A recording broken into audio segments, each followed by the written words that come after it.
So lovely to have you doing your first solo here, Alysn. Congratulations. Thank you for inviting me. So this is a wonderful show, Rust and Stardust. Would love to hear a bit about that. Really about our place in the universe. Maybe the universe is so huge, we're so small and both inconsequential, but also we're all that we have. So we are the most important things to celebrate on our time here before we become stardust again.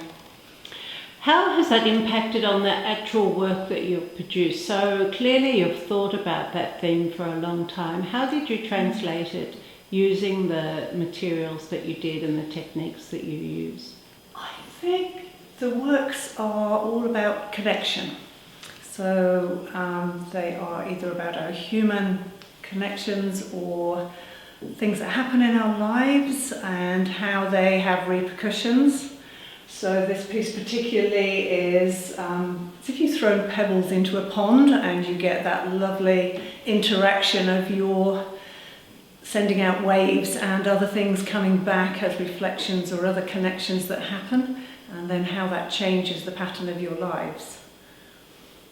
And what's really interesting is that you use a man-made fibre, which is a steel-based fabric mesh, as the basis for your artwork, which is a really interesting join up with the thinking that you've had about this exhibition. We say man-made, and obviously it's manufactured by factories as industrial cloths.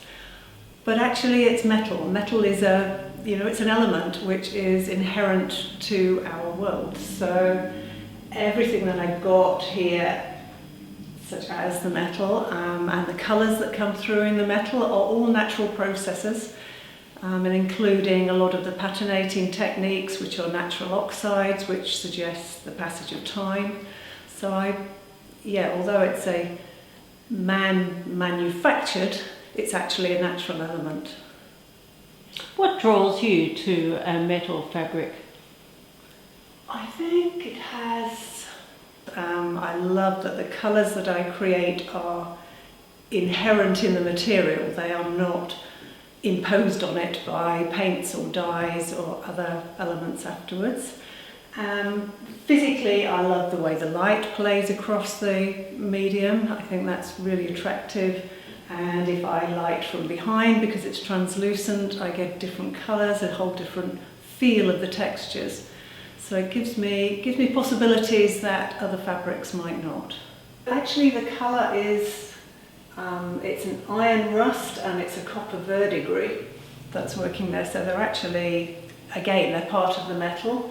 The stitch I've used to add some detailing in the patterns and to bring out another aspect of human connections and human bodies. So you've used the human form throughout quite a few of these pieces. Yeah. And I'm imagining that's about the connectedness that you've been speaking of. Would you like to just move into that a bit more? What I find, for a long time I said I was not a figurative worker, that it wasn't part of my work. The work was much more abstract in nature. But I have come to the human form really thinking a long time ago about a friend who was killed in an accident, and the feelings that I had around that and the way of expressing that became about the human body and how that behaved with sort of grief and learning to live with something and then re-emerging. So that's really where these ideas, this idea of a cloak that can hide you like a cocoon, emerge from it as something different, or bodies which can be sort of meditatively quiet but then emerge again as something sort of wonderful and on the other side, having grown through experiences.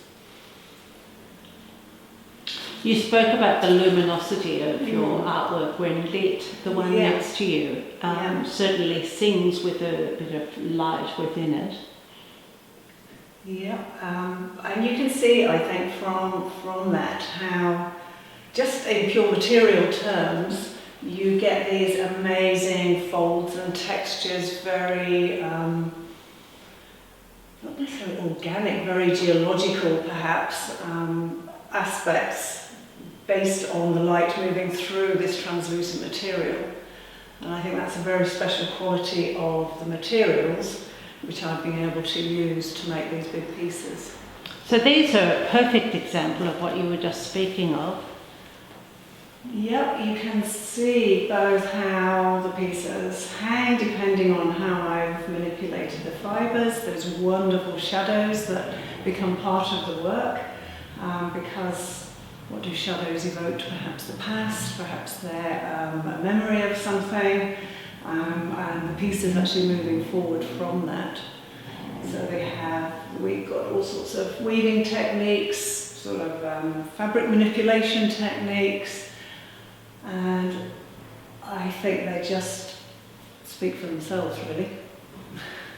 They do. They love moving around and creating those different shadows at the back, which are wonderful to watch. So where do you think your work might move in the next few years for you? In the next few years? That's always a big question, isn't it? When you still feel like every step you take is the beginning of an exploration and lots of paths and still to explore amongst the body. I'm certainly at the moment really intrigued by the idea of moving bodies and how do I work with that, either as a sort of static two-dimensional, how do I pick out that, but also maybe how I actually use moving bodies in perhaps digital work or perhaps using other technologies. Part of you, I think, is teaching, and you're such a generous teacher. You're very wonderful in terms of giving a lot of knowledge, a lot of techniques, but also a lot of encouragement to students, which is what I've observed whilst you've run workshops here at Timeless Textiles. Just tell me a bit about you as an educator. I would say that when I started teaching early in my sort of textiles career, I thought that it was so scary, so hard work, and that other people knew so much more than me, and I was being invited to teach, that it was probably the first thing I would stop doing. But I soon discovered that that two-way process of working with people, it doesn't feel that I'm being particularly generous, particularly giving. It's about people bringing their skills, and we join those with ideas. The group works on those, and everybody, I think, gains, including me. So it's a real joy to be able to be invited to do that. And if people enjoy it, that's just wonderful. It seems to me I don't see much of your New Zealand environment or the Australian environment captured in these artworks, from what I've known of your work over the years. Would you like to talk about the patterning that you put into your artwork and the inspiration? You've spoken of your inspiration, but the patterning that you put in. Patterning? Yeah, I kind of deliberately avoid having a literal representation of the world. I think that is done amazingly by lots of other people, and we're surrounded by it. So I think that's where I want to concentrate on our human relationship to that, because we see things through our human lens, and those connections might be between humans, they might be between our environment, there might be connections internally for ourselves. So particularly these pieces in design terms and how I came to them was thinking primarily about the bodies and how they worked.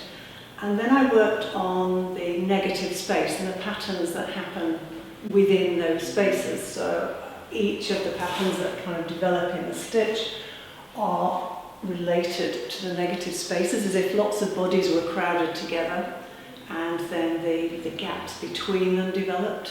So maybe that's a connection, or maybe that's a little barrier. But they also make these beautiful interactive patterns that link into the pieces.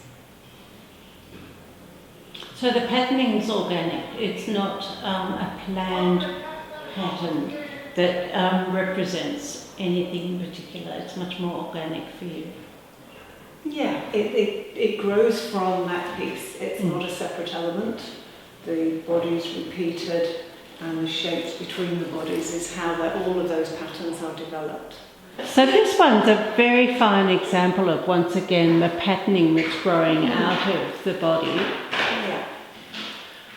So you can see very much this kind of lovely back with all the musculature in the arms curved, and then have a look. We can see, if we look in detail, we've got repeats up here of the body. We've got the patterns here pulled out in stitch, different versions of that picked out here and here, and then softened with other materials such as felt into the cloth.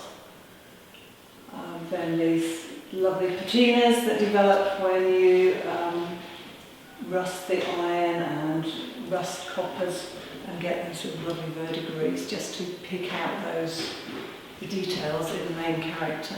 It's such a treat to have your pieces in Timeless Textiles. It's lovely to be around. All these wonderful organic shapes and interesting bodies and forms to look at. So congratulations on this excellent exhibition. It's delightful to have you here. Great to have been invited. I'm so pleased to see it all in this wonderful gallery.